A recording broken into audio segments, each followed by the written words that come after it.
Bueno, el día de hoy quisiera platicar sobre eh, lo que pasó el día de las elecciones, los resultados que hubo y em, las reflexiones que me dejan a mí, que dejan y también sobre las reflexiones o los discursos que dejan en, en varias personas, ¿no? Que hasta el día de hoy, después de ya muchísimo tiempo que sucedieron las elecciones, relativamente, siguen discutiendo sobre lo mismo. Em, Como saben, los resultados, por lo menos preliminares, creo que no son oficiales todavía, pero creo que ya en los que la mayoría de las personas están de acuerdo, pues Morena ganó muchos estados, menos de los que se pronosticaba, pero eh, ganó bastantes y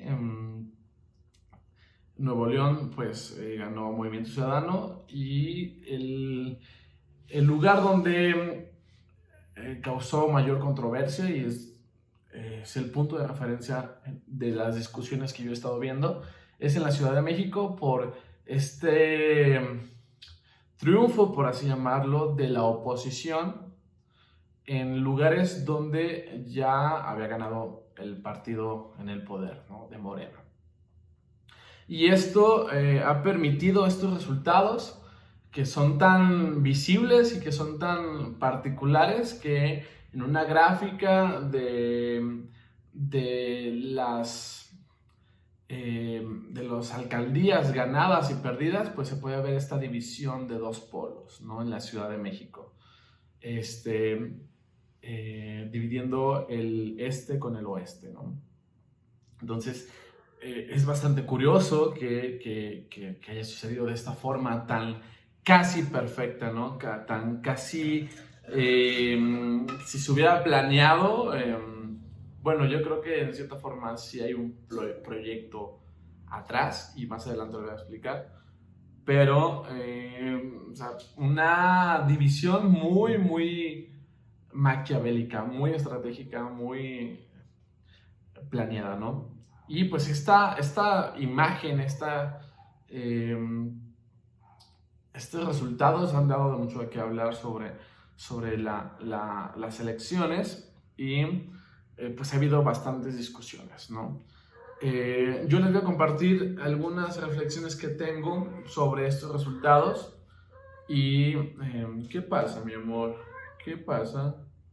¿Qué quieres, mi chula? Todo va a estar bien, mi amor, tranquila. Que vámonos abajo. Bueno, déjeme tomarle un chocolatito porque se me antojó. Qué rico. Bueno, que aunque ponga el ejemplo de Ciudad de México principalmente, creo que las reflexiones que voy a compartir creo que tienen que ver con la mayoría o el resto de la República, ¿no? La mayoría de las entidades de nuestro país y que una interpretación local puede servir para interpretar algo más global, ¿no? Y tiene que ver con la situación de clases, ¿no? Estas elecciones, todas las elecciones tienen que ver, pues, pero más estas eh, tuvieron que ver con la situación de clases en las que se divide, se subdivide nuestro país, ¿no? Y la sociedad mexicana. Yo no estoy muy de acuerdo en esas subdivisiones de clase alta, clase baja, clase baja, media baja, clase baja, baja, clase baja alta. Yo no estoy muy de acuerdo en esas eh, subdivisiones. Yo me siento más cómodo con la interpretación de que hay solamente tres: clase alta, media y baja. Y en esas elecciones se vio bien marcadas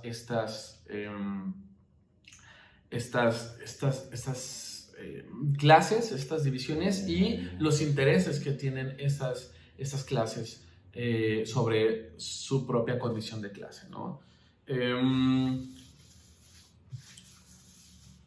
Y esta situación de clases y al intentar entender cómo funcionan estas clases y cómo se relacionan, pues nos ayudaría, para mí, por lo menos, a entender el resultado de estas elecciones. Que no es casualidad, sino que es consecuencia de esta conciencia de clase, ¿no? Y de la forma de entender las clases, ¿no? Primero quisiera hablar sobre la construcción o cómo lo entiendo las clases sociales.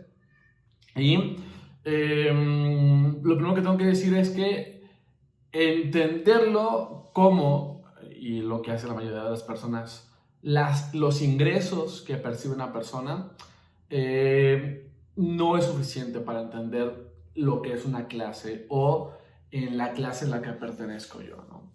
Es un parámetro, sí, pero no es suficiente. Si utilizáramos ese único parámetro de los ingresos, los números no son bastante buenos, ¿no? Del 40 al 45% de la población de México vive en pobreza extrema, entonces está en una clase social baja. De ahí a ganar más de 7,000 pesos ya te pone en un porcentaje un poco más pequeño, y si ganas más de 100,000 pesos al mes, pues eres parte del 1% de la población. Entonces, el 45% de la población, no tengo el dato exacto, porque yo recordaba que el 45% era un dato exacto, pero hace algunos años creo que ya se modificó con el tiempo. No sé si para bien o para mal, pero está en los 40 y algo. Es pobreza baja, o sea, pobreza muy fea, que es una clase baja, y el 1% que gana más de 100,000 pesos al mes es la que podríamos denominar como la clase alta. Y en ese espectro de ganar menos de 3,000 pesos al mes a ganar 100,000 pesos al mes, hay toda una gama de clase medieros, ¿no? Que podríamos llamar clase medieros. El problema es de que la mayoría de las personas se siente parte de la clase media cuando en realidad no lo es, ¿no? A lo mejor por ingresos puede ser que funcione, puede ser que sí tengan que ver en la clase media, pero por todos los demás factores no son parte de la clase media, ¿no? Y para entender esto de entender las clases como algo mucho más complejo, voy a tomar una frase de Lucio Cabañas que me parece muy interesante, y dice: ser pueblo, estar con el pueblo y hacer pueblo, ¿no? Esas tres condiciones son importantes al momento de buscar ser parte de algo, ¿no? Ser pueblo, estar con el pueblo y hacer pueblo. Entonces, esos tres filtros nos ayudarían a entender en qué clase social estamos, ¿no? Ser una clase social baja o media o alta involucraría pues cuántos ingresos tengo, ¿no? Ahí estoy en ser. ¿Cuántos ingresos tengo? Pues tengo 20,000 pesos al mes, 100,000 pesos al mes, 3,000 pesos al mes, menos de 1,000 pesos al mes, ¿no?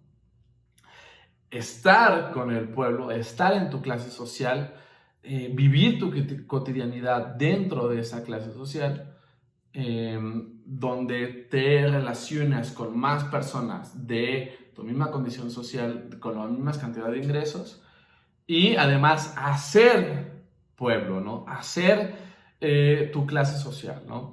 Que involucraría pues todos los mecanismos, todas las disposiciones, todos los dispositivos, todas las herramientas, todas las energías que tienes como persona o como familia para perpetuar esta condición de clase social, ¿no? Ahorita voy a poner unos ejemplos para que quede eso más claro, pero Esos serían mis tres primeros parámetros para establecer cuál es la clase social a la que pertenecemos. Por ejemplo, en la casa donde crecí, donde viví con mis papás, había dos familias, dos vecinos que lo sabíamos todo porque pues lo decían. Ganaban o tenían ingresos más altos que el promedio de los vecinos de la cuadra, ¿no? Se veía y pues también ellos hacían alusión a eso, ¿no? Entonces, pues, quizás por ingresos ellos estaban en una clase social distinta a la nuestra, de nuestra cuadra, pero estaban ahí con nosotros, ¿no? Participaban en la dinámica de nosotros, tenían los problemas que nosotros teníamos, padecían de las mismas cosas y disfrutaban de las mismas cosas. Entonces, ahí el parámetro de estar con el pueblo o de estar en tu clase social no la cumplían. Entonces, posiblemente ellos se creían clase media porque ganaban cierta cantidad de dinero, pero no estaban dentro de su clase, no convivían con los de su clase, no, su entorno no era el de su clase. Una aclaración es que ya se cambiaron, entonces a lo mejor se fueron a otro lugar donde ya se sientan más cómodos, ¿no? Y por último es que también no hacían nada para ser parte de nuestra cuadra, ¿no? Vivían como aislados y no participaban en mucho, ¿no? Entonces, aunque por ingresos a lo mejor deberían estar en otra clase social, por los otros parámetros no eran parte de la clase media. Entonces, y ellos se creían como clase media, pero no estaban cumpliendo los parámetros de ser una clase media, de estar, de ser, estar y hacer, ¿no? Entonces, no terminaban de pasar esa transición, esa movilidad social. Y el asunto es de que ellos se creían, pues, la gran cosa y sí hacían alusión a sus ingresos, pero pues en cierta forma no estaban siendo lo que ellos querían, ¿no?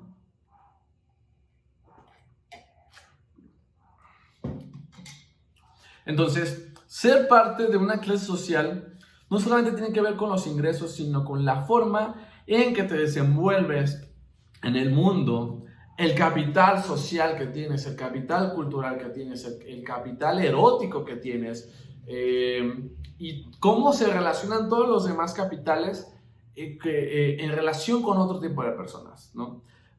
Hay muchos comentarios que afirman que para muchas personas, para muchos jóvenes, el estudiar una universidad es solamente un protocolo, porque ya van a heredar la empresa de sus papás, ¿no? Y qué chido, ¿no? Pero también sirve para vincularse con otras personas que también son hijos de otros papás importantes de ingresos altos, y entonces generan estos vínculos, este capital social, ¿no? Entonces, el capital social que yo voy a desarrollar estudiando en una escuela pública va a ser muy distinto al capital social que se desarrolla en ITESO, en la UNIVA, en la UAG, en el TEC, en cualquier otra universidad privada costosa, ¿no? Entonces, ahí involucra una cuestión de clases, ¿no? Por más que yo ingrese o por más que yo tenga mis ingresos económicos altos, si no me desenvuelvo en ese capital social, sin mis colegas, sin mis compañeros, si la cultura que tengo no representa o no compagina con la clase social de otras personas, entonces no soy esa clase social, ¿sí? Aspiro a ser de esa clase social, me creo ser de esa clase social, pero no lo soy, ¿sí?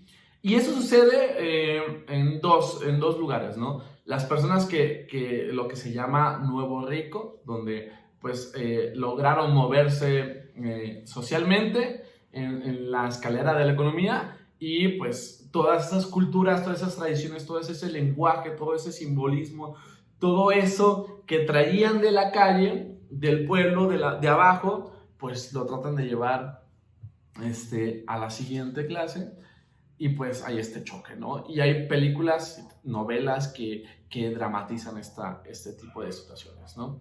Entonces, ahí está este ejemplo. Y otro es, pues, estas personas que todo el tiempo están aspirando a querer ser más y más, ¿no? Y que su aspiración es lograr hacer cosas que están por encima de lo que incluso pueden, ¿no? Hacer. Y hace poco escuchaba una afirmación que decía, a ver, ¿en verdad eres clase media o eres una clase endeudada? ¿No? Y eso fue una pedrada para mí, ¿no? Porque yo soy una persona que vive endeudada, ¿no? Por favor, denme dinero para pagar mis deudas. Entonces, pues, desgraciadamente, para poder acceder a ciertas cosas, pues me tengo que endeudar, ¿no? Para comprar un celular, pues me endeudo. Para comprar esto, pues me endeudo. Entonces,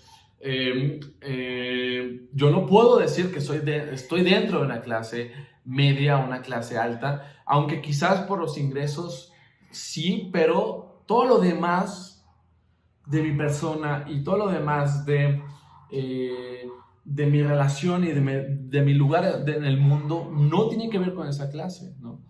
Por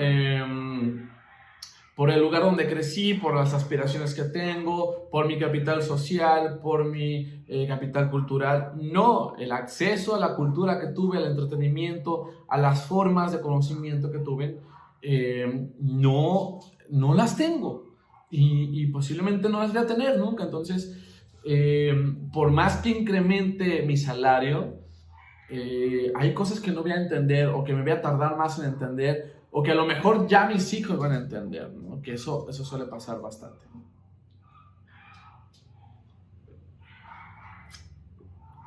Está muy rico. Bueno, esto lo digo porque muchas personas se creen que están dentro de una clase social cuando en realidad no lo están, ¿no? Y entendiendo que la clase social tiene que ver con algo mucho más complejo que solamente los ingresos económicos, entonces más personas que se creían o que se creen en una clase social en realidad pertenecen a otra. Yo tengo 2 trabajos, soy un profesor que dentro de los parámetros establecidos, eso me diría que soy una persona de clase social media, pero lo cierto es que no lo soy, porque vivo endeudado, porque el acceso a la cultura, el acceso al capital social, porque los lugares donde me desenvuelvo, por la cultura que tengo, las aspiraciones que tengo, mis metas en la vida, por todas estas cosas, pues no me siento de la clase social media, ¿no? Me identifico más en la clase social baja, que también pues ya no tengo los ingresos de la clase social baja, pero otras cosas sí, ¿no? Me llena más ir al parque y ver cómo chiquillos están jugando y cómo están haciendo deporte y cómo están entrenando algo ahí, a ir a un gimnasio y pagar la mensualidad para hacer ejercicio ahí. Me llena mucho más salir a correr al parque que ir al gimnasio y tomar una foto en el gimnasio, ¿no? Y vean que ya me puedo pagar esto, ¿no? Me llena más hacerme un café de olla que llegar al Starbucks y pues aparecer ahí con mi fotito, ¿no? Con mi nombre. Entonces, ahí es donde yo no me identifico con la clase media o con la clase alta, mucho menos con la clase alta, ¿no? Me identifico más con una clase trabajadora que vive al día, que si deja de trabajar pues, se queda sin dinero. Entonces yo me identifico con esa clase social que a lo mejor me puede ir bien económicamente porque trabajo mucho, pero eso no quiere decir que yo ya me esté moviendo, ¿no? Posiblemente estoy en una transición de movilidad social, pero no está terminada esa transición y no sé si quiera esa transición, ¿no? Evidentemente no me gusta la pobreza, no está chida la pobreza, no quiero romantizar la pobreza, pero tampoco me interesa como cambiar toda mi estructura de identidad por creerme clase mediero, creerme nuevo rico, creerme, no sé, ¿no? Me llena más una caguama con mis compas en la calle que ir a un antro, al Boseo, a la Santa, ¿no? Cualquier lugar que tengas que hacer fila y un sujeto decida si entras o no, me parece algo bastante desagradable. Y también cualquier lugar donde tienes que ir vestido de cierta forma me parece algo desagradable. Entonces, yo no me identifico con eso, entonces no soy parte de eso, ¿no? Hay gente que se identifica con eso, hay gente que se siente cómodo con eso, hay gente que lo toma con una aspiración de vida y pues qué chido por ellos, pero yo no me siento eso, ¿no? Entonces, no soy parte de ellos. Y no... y no quiero ser parte de ellos. Entonces, creo que lo importante primero es establecer de dónde venimos, ¿no? Y de dónde somos y en qué estamos pisando. Y no creernos más de lo que no somos, ¿no? Entonces, el 1% de la población es rica, ¿sí? Se puede considerar rica. El 40 y algo por ciento de la población es pobre, que no se cree pobre, porque cree que hay alguien más pobre que ella. Entonces, esa persona es pobre, yo soy ahí más o menos. Y todo ese espectro entra la clase mediera y la clase trabajadora y la clase que quiere aspirar a la clase alta. Y entonces hay un espectro bastante grande, ¿no? Y justamente ese espectro fue quien definió las elecciones y quien está prestando esta discusión de la clase media y esas cosas, ¿no? Entonces, y yo entiendo que fue por una situación, ¿no? Los lugares donde perdió Morena, el partido hegemónico, fue las alcaldías que tienen mayor ingresos, o sea, que las personas que viven allí son más ricas que los que viven del otro lado, ¿no?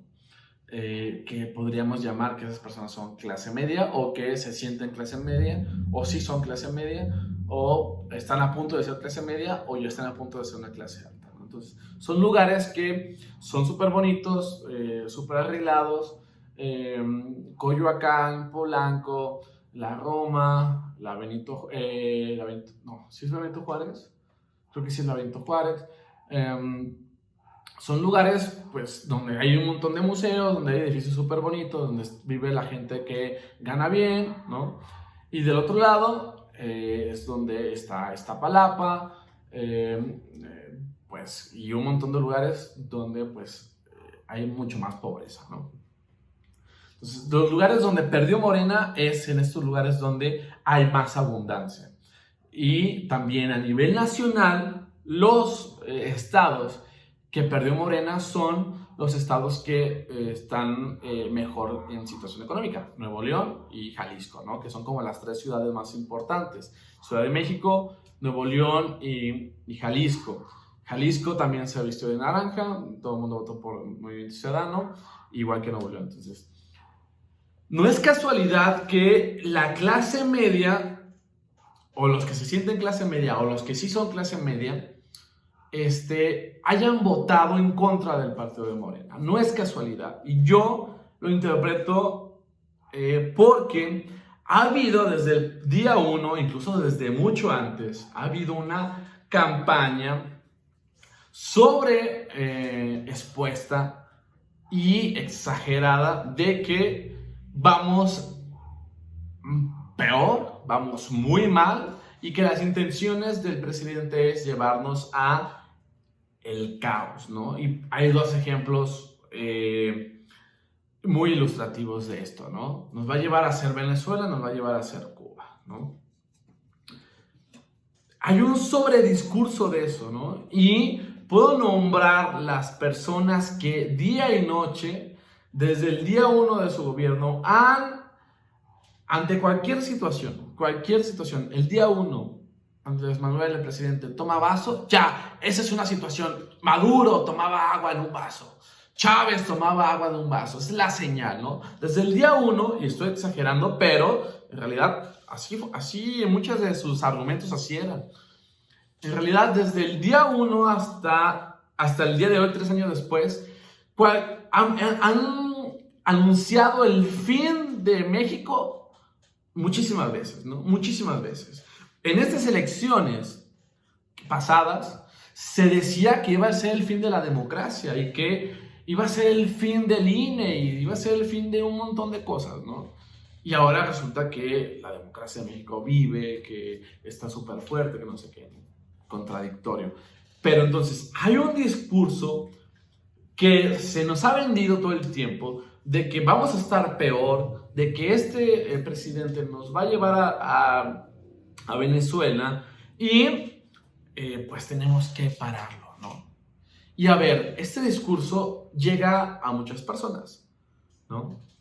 Y repito, puedo decir nombres de personas que día y noche se han dedicado a no de hacer difamaciones, porque puede ser que haya cosas que esté mal. O sea, yo no voy a hacer una apología al gobierno de Andrés Manuel, ¿no? Hay cosas que la está haciendo fatal, hay cosas que la está haciendo más o menos, hay cosas que la está haciendo bien y hay cosas que debería de cambiar, ¿no? Si su proyecto es para allá, debería de cambiar un poquito, ¿no? Yo no voy a hacer una apología a su gobierno, pero lo que sí creo es que ha habido un exceso de fatalismo sobre cualquier tipo de situación en el gobierno, ¿no? Y puedo decir nombres, los Krause, el padre del hijo, hay un tipo que hizo un canal que es, bueno, ya no les voy a decir, pues, pero sí hay personas y yo las consumo, ¿sí? ¿Por qué? Porque me gusta todo el tiempo estar consumiendo a personas que piensan ideológicamente distinto a mi posición, ¿no? Para ver qué están pensando y para yo en mi mente construir argumentos o contraargumentos pues para destruirlos, sus argumentos, o para ver hacia dónde va la discusión y ver cómo yo puedo contraargumentar, ¿no? Entonces todo el tiempo estoy consumiendo opiniones que son contras a mi posición ideológica, ¿no? Y por eso les digo con mucha certeza de que ha habido un exceso y exceso y exceso del fin del mundo. O sea, México se ha acabado desde hace muchísimo tiempo, desde hace tres años. La primera decisión de Andrés Manuel nos iba a llevar al fracaso. Y seguimos aquí, ¿no? Entonces, ese discurso sobreexpuesto y sobre alarmante y sobre fatalista y un exceso de ese discurso tiene eco solamente en una clase social. En la clase social alta, que en verdad son ricos, ¿sí? Que ni siquiera trabajan, que nomás salen en los eventos, como Carlos Slim, ¿no? O sea, el sujeto ni trabaja, nomás firma y va de un lugar a otro porque es la imagen y ya, pero te aseguro que ninguna decisión la toma él, sino hay un equipo que ya nomás, oye, decidimos esto, tú firma. Y se puede ir... puede darse un año sabático y su riqueza no se va a ver afectada, ¿no? Esas personas son las verdaderamente ricas. Y evidentemente hay más personas como Slim, no muchas. Se habla de que son como 20 familias. Pero ahí están. A ver, esas personas no les importa lo que pase con el país, ¿no? Aunque lo digan y aunque digan que aman a México y esas cosas, no. Porque su riqueza no se basa principalmente o únicamente en lo que sucede en un país. Slim es dueño de un montón de cosas en el mundo, ¿sí? Tiene negocios en Estados Unidos, tiene negocios en Latinoamérica, tiene negocios en un montón de lados. Si algo pasa mal en algún país, pues tiene otros lados donde no se va a ver afectado. Entonces, ese discurso de que México va a ser Venezuela no les afecta a ellos. Y principalmente porque posiblemente ni viven aquí en México. O tengan casas en un montón de lados y es bien fácil, bueno, se está yendo esto a la mierda, pues vámonos a otro país y ya, ¿no? Porque lo pueden hacer, porque tienen casas en otros lados. Entonces, ese discurso de el presidente nos va a llevar a Venezuela no tiene sentido para ellos. No van a perder nada. Y lo hemos visto, crisis tras crisis tras crisis. Slim sigue siendo millonario. La crisis del 94 no le hizo nada. La crisis del 2008 no le hizo nada. La pandemia no le ha hecho nada, ¿sí? Entonces, pase lo que pase en nuestro país, a estas personas que son muy, muy ricas, no les hace daño, nada. A lo mejor pierden poquito, pero sus fortunas siguen siendo las mismas. Está muy bueno. Entonces, no les da eco ese discurso. Ahora, las clases bajas que viven en pobreza extrema, que viven en condiciones bastante complicadas, el discurso de, oye, México se va a convertir en un país de pobreza, pues ya vivo en esa pobreza. Oye, en México va a haber filas para que te den alimento, pues posiblemente ya voy a un refugio para que me den alimento, ¿no? Oye, que en México no va a haber libertad de expresión, pues oye, no tengo tele donde ver la libertad de expresión. No puedo ir a un concierto para ver si hay libertad de expresión, ¿no? Entonces, ese fatalismo que nos pintan de Venezuela, pues muchas personas ya lo están viviendo, ¿sí? Ya lo están viviendo. Un porcentaje muy alto de la población en México vive en una pobreza igual o peor que la de Venezuela o que la de Cuba, ¿sí? Entonces, que les digas a ellos, oye, te van a quitar tu propiedad privada. Oye, mi propiedad privada es este lugar que llegué y me instalé, y es una lámina y es cartón y es esto. No es mía. En cualquier momento me pueden quitar, ¿no? Y hay un montón de personas que lo dicen, y no lo estoy diciendo como broma, nada, o sea, es la realidad de muchas personas, ¿no? A ellos que les digan que les van a quitar sus empresas, que van a privatizar, que van a nacionalizar todo, que van a quitarle su propiedad privada, pues no les genera sentido. A mí, si me dicen te van a quitar su propiedad privada, pues a mí qué, yo no tengo nada. No tengo nada más que este cantarito que me trajo Juan Baez de Los Cantaritos del Güero. Es la única propiedad que tengo. Me la quieren quitar, pues primero que se atrevan. Qué bueno está. Entonces, a mí ese discurso de que me van a quitar mi propiedad privada, pues no me genera porque no tengo nada, ¿sí? Y tampoco me genera porque mis papás tampoco tienen nada. Y no me genera porque mis abuelos tampoco tienen nada, ¿sí? No me genera nada. Entonces, ese discurso no mueve a la clase pobre, ¿sí? No mueve. Oye, si somos Venezuela vas a trabajar y vas a ganar lo mismo, ¿no? Como en Cuba, no importa lo que trabaje, vas a ganar el mismo salario mínimo. Pues oye, ya gano el salario mínimo, ¿no? Gano 700 pesos a la semana y no me ajusta para nada, o sea, ya lo vivo, ¿no?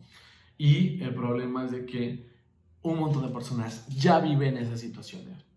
Para un montón de personas, vivir como Venezuela ya es una realidad, ¿sí? Entonces, pues que pase a nivel nacional, pues ¿qué importa? Yo ya me está pasando a mí, ¿no? Entonces, a mí qué me da miedo esto, ¿no? Más pobre no voy a estar. Es algo que una vez me decía un amigo cubano, ¿no?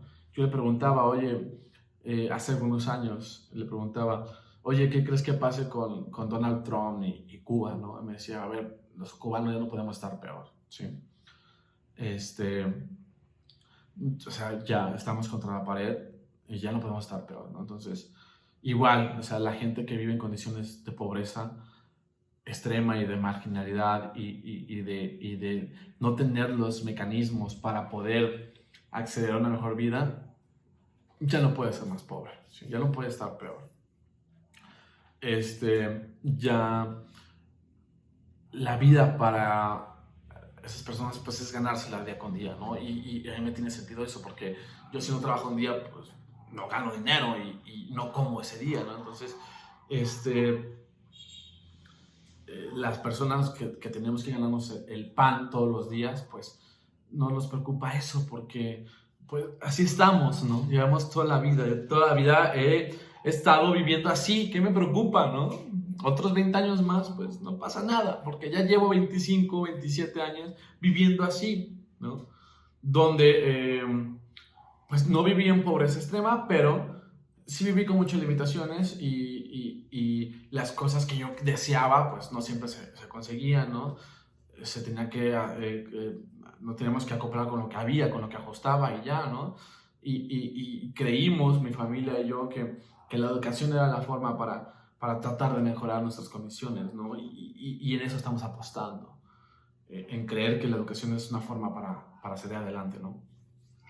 Ya les diré si funcionó o no funcionó, pero por lo menos ahorita lo estamos intentando. Entonces, ¿a quién sí le genera eco ese discurso de que el presidente nos va a llevar al comunismo, a la destrucción? A la clase que se identifica, aunque lo sea o no lo sea, pero que se identifica como clase media.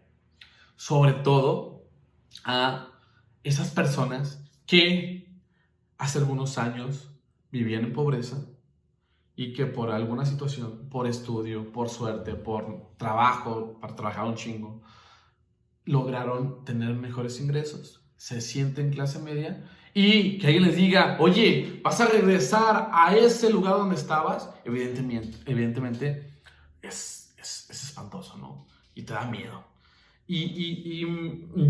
Yo no tengo duda de lo que estoy diciendo porque hace poco hablaba con un primo que es profe y que él pudo mejorar la situación económica de su familia considerablemente y me da mucho gusto por él.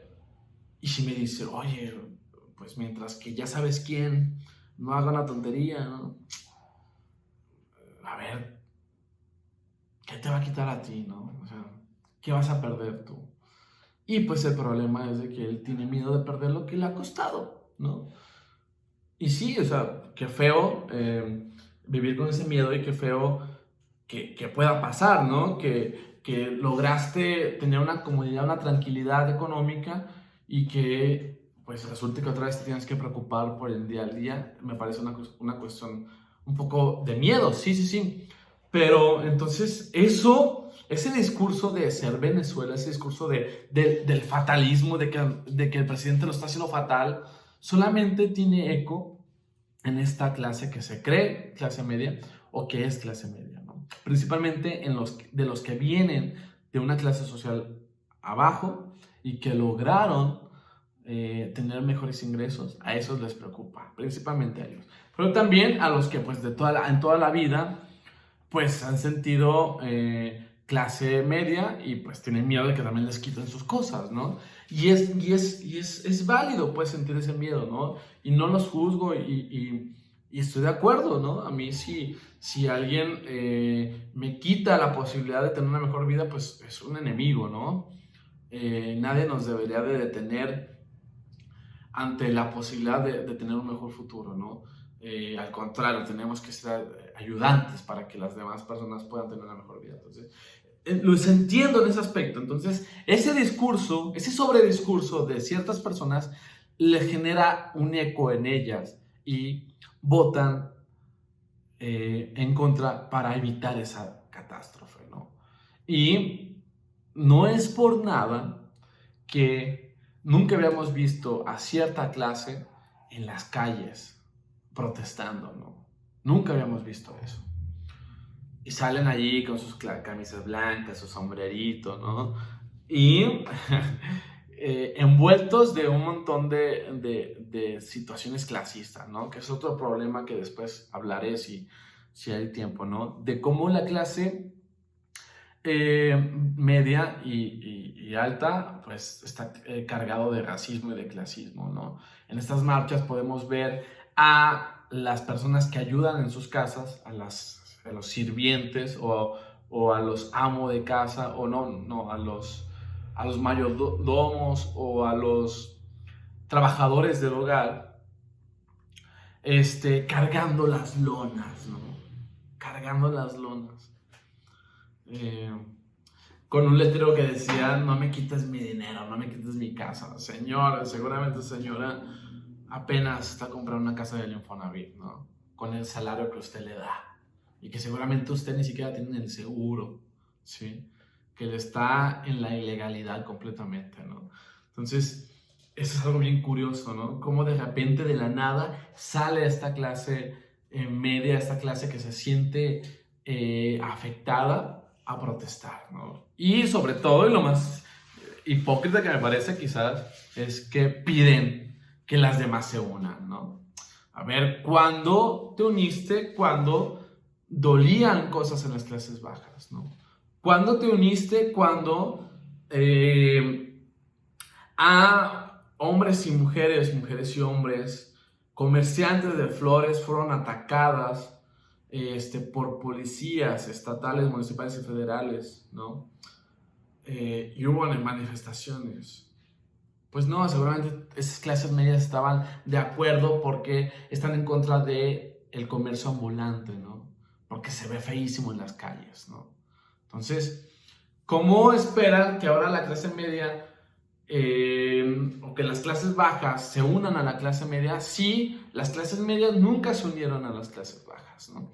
Y importante, no caigamos en el contraargumento de es que ¿por qué divides? Es que ¿por qué polarizas? Es que esto no son una guerra de clases. A ver, claro que son guerra de clases, claro, ¿sí?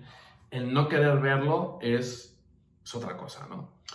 Y el asunto es de que cada clase se quiere perpetuar en su clase, ¿no? La clase alta no quieren dejar de ser clase alta y van a hacer todo lo posible para no dejar de ser clase alta. Los de la clase media, que sí son de verdad, van a querer ser clase media y no perder sus posibilidades. Y la clase baja va a intentar moverse socialmente y no está mal. Lo que está mal es aspirar a ser una clase social que no eres, ¿no? Puedes ganar más dinero, pero seguir siendo del pueblo, ¿no? De la pandilla, de tu cuadra, de tu clase social, ¿no? Y no aspirar a una vida que no te alcanza, ¿no? Yo podría decir, soy clase media, pero pues no me alcanza a ir a jugar el golf o el tenis o a tener un club, ¿no? A ir al club o a estar cada fin de semana de fiesta, ¿no? En lugares chidos, exclusivos, ¿no? O de que de un día, oye, vámonos a Vallarta, vámonos, sí, vamos. No, o sea, si quiero ir a un lugar, tengo que planear con un montón de tiempo y recortar acá y acá, ¿no? Pues soy clase baja, ¿sí? Y me siento orgulloso de eso. Y está chido ser clase baja, ¿no? Porque ahí está mi familia, porque ahí están mis amigos, porque ahí están mis alumnos, porque ahí está la gente que quiero, ¿no? Y algo muy importante, que eso lo proponía Marx, es la conciencia de clases, ¿no? Y eso también lo dice Lucio Cabañas, estar con el pueblo, ser pueblo y hacer pueblo, ¿no? Entonces, y yo, por ejemplo, lo hago al decidir no trabajar en una escuela privada, ¿no? Yo creo que mi labor y lo que yo tengo que ofrecer como profesor está en la trinchera de la escuela pública. Ahí donde los alumnos están en situación económica grave, situaciones familiares graves, ahí está mi batalla. No en esos colegios donde los chavillos tienen otros problemas, pues que también son graves, que son legítimos, pero pues que no batallan en ciertas cosas, ¿no?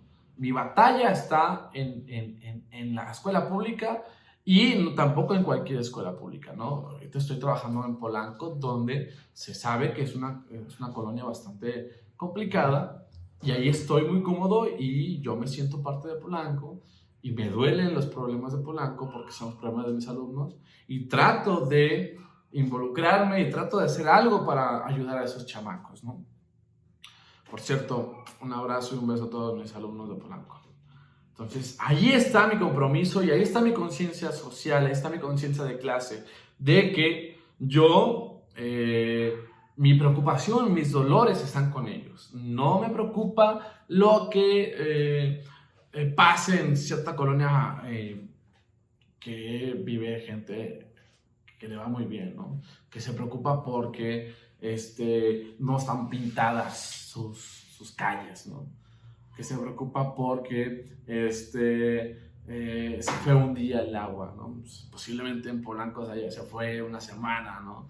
Posiblemente el problema en Polanco no son las calles pintadas, sino que hay delincuencia o que hay mucha violencia o que hay un montón de problemas más, ¿no? Entonces, los problemas son distintos y con los que yo me identifico y donde está mi compromiso, evidentemente es con los de Polanco, ¿no? Porque ahí trabajo y ahí me siento parte de esa comunidad. Y también la comunidad me ha abrazado, ¿no? Los alumnos, los padres, los vecinos me han adoptado como parte de su comunidad, ¿no? Y paso mucho tiempo dentro de ese lugar, entonces no vivo ahí. En algún momento pensé vivir por ahí, por la cercanía de la secundaria, eh, y vivo en un lugar donde me queda más cerca de la otra escuela donde trabajo, pero pues paso mucho tiempo ahí, ¿no? Conozco sus problemas, he sentido muy cerca sus problemas, entonces mi conciencia, mi trabajo, mi responsabilidad está en esa clase social, no en otra. Y no me aspiro en otra, ¿no? Y si deseo, y si aspiro a ganar más, va a ser para allá, ¿no? Meterle dinero allí, a esa colonia, ¿no? Y a esos alumnos y a los proyectos de mis alumnos. Por cierto, hay unos proyectos que estoy trabajando con un alumno, ¿no? Con un exalumno. Tenemos ahí unos planes, ¿no? Entonces, ahí está mi batalla, ahí está mi conciencia. Entonces, ¿por qué perdió ciertas elecciones, ciertos lugares Morena por esta clase media que se siente amenazada, ¿no? Que se siente amenazada legítimamente, los entiendo. Si alguien me dijera que voy a perder todo lo que tengo, pues bueno, en mi caso sería, pues no tengo nada, ¿no? Mis gatas solamente. Pero si tuviera algo más, pues sí me daría miedo, sí me daría coraje, sí me daría, sí trataría de hacer todo lo opuesto para que no sucediera. Yo lo que diría es, tranquilos, tranquilos. Hasta ahorita no ha pasado nada que en verdad nos ponga en peligro, ¿no? La crisis de la pandemia pues fue un problema global y ningún país salió victorioso de esto, ¿no? Entonces yo no veo condiciones, y cuando las vea que afecten a alguien, yo voy a salir a marchar y voy a hacer todo lo posible desde mi lugar como ciudadano para impedir eso, ¿no? Si yo viera en verdad una intención de dictadura, una intención de joder al país, yo les diría, ¿saben qué? Hay que marchar mañana y con machetes y con cualquier cosa, ¿no? Pero la verdad es que no lo veo, la verdad es que no estoy de acuerdo en muchas cosas, pero tampoco en desacuerdo en otras. Y no veo paisaje apocalíptico que plantean muchas personas. No la veo. Y no me genera eco. Entonces, yo solamente pediría que le bajen a sus cosas y pensemos más con la razón y no con las vísceras ni con el miedo, porque el miedo es tremendo, ¿no? Entonces yo creo que por eso, y eso también pasó a nivel nacional, los estados con mayor ingresos como Monterrey, pues por eso ganó Movimiento Ciudadano, ¿no? Y más con este discurso de Samuel diciendo el centro nos quita mucho a nosotros, ¿no? Nosotros deberíamos de tener más y el sur son unos mantenidos, ¿no? O sea, con ese discurso que también es igual clasista y también habla de este temor de la clase media, de que les quiten lo que tienen, ¿no? Entonces, por eso ganó Samuel, ¿no? Por este discurso de que, obviamente por esto y porque su pareja, su esposa es una influencer, ¿no? Que vendió muy bien a ese candidato, ¿no? Pero entonces hay una entidad, también en Jalisco pasa, pues que se siente amenazada con este gobierno y evidentemente va a hacer lo posible, ¿no? ¿Por qué no lo hicieron antes? Porque otros gobiernos no se sentían amenazados. ¿Por qué hasta ahorita? Porque hasta ahorita han escuchado la amenaza, ¿no? La amenaza que ahí viene, pero no ha llegado y posiblemente nunca llegue. El asunto es que eso los hace votar, ¿no? Y al final, pues qué chido que votaron por quien sea, qué chido que votaron o que no votaron, sí, pero no caigamos en este juego de esos discursos que están hechos solamente para generar vísceras, ¿no? Lo visceral. Esto es posverdad, ¿no? O sea, ninguno de los comentarios que se hacen. Por ejemplo, escuchaba que Felipe Calderón en una entrevista con un sujeto decía que si no hacemos nada en estas elecciones, se ponen en juego los siguientes 10 años del país, ¿no? O sea, ¿con qué clarividencia puede decir eso, no? O sea, y más en estos tiempos posmodernos y de liquidez, ¿no? Donde una cosa cambia de la noche a la mañana, ¿no? O sea, la pandemia hizo que el planeta se detuviera de un día para otro. ¿Y con qué pantalones se atreve a decir este sujeto, Calderón, que si gana todo el presidente del partido Morena, se convierte en una dictadura y pone en riesgo toda la 10 años del país, ¿no? O sea, eso es una arrogancia y una clarividencia que ni Walter Mercado la tenía, ¿no? O sea, y vende ese discurso. ¿Pero por qué vende? Porque genera eco en cierta población, que es la clase media. Entonces, amigos, para terminar, tengan conciencia de su clase y revisen bien de qué clase social son, ¿sí? Y si somos pobres, pues seamos pobres y ya, ¿no? Y está chido ser pobre en el sentido de, no quiero romantizar la pobreza, pero en el sentido de